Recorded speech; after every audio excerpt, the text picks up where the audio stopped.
Assalamualaikum warahmatullahi wabarakatuh. Perkenalkan, nama saya Sandi Uda Permana, kelas 12 MIPA 4, nomor absen 24. Di sini saya akan menjelaskan sedikit tentang diagram PT larutan. Air dapat berada dalam fase cair, padat, dan gas, tergantung pada suhu dan tekanan.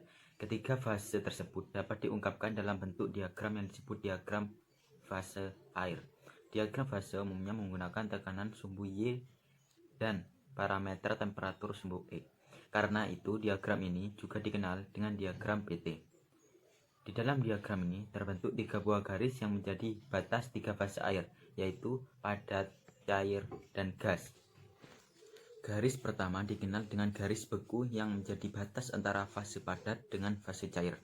Setiap titik pada garis ini menyatakan suhu dan tekanan di mana air dapat membeku atau es menjadi cair.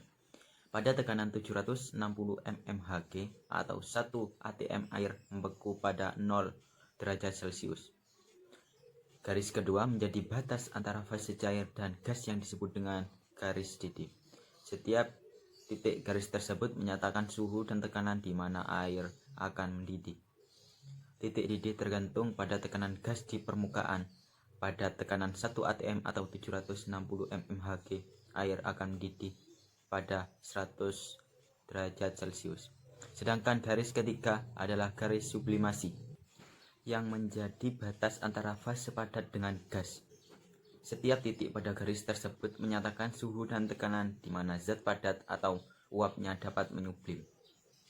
Tiga garis yang membentuk diagram fase air kemudian bertemu di sebuah titik yang dikenal dengan triple point. Triple point ini merupakan titik di mana tiga fase air yaitu padat, cair, dan gas berada di satu kondisi equilibrium.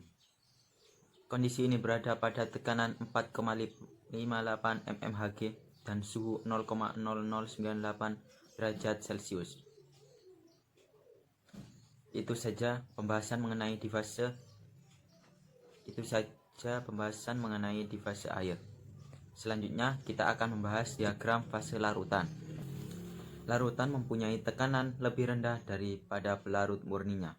Oleh karena itu, garis didih dan garis beku larutan berada di bawah garis didih dan garis beku pelarutnya.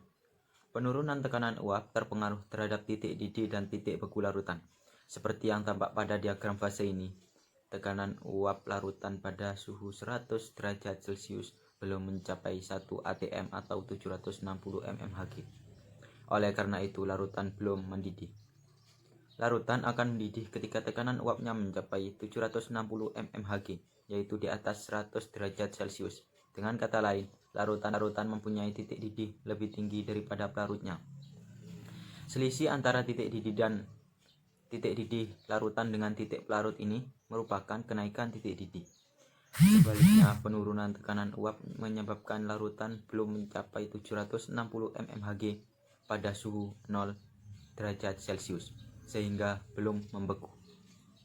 Larutan baru mencapai 760 mmHg pada suhu di bawah 0 derajat Celcius, sehingga titik bekunya lebih rendah daripada pelarutnya.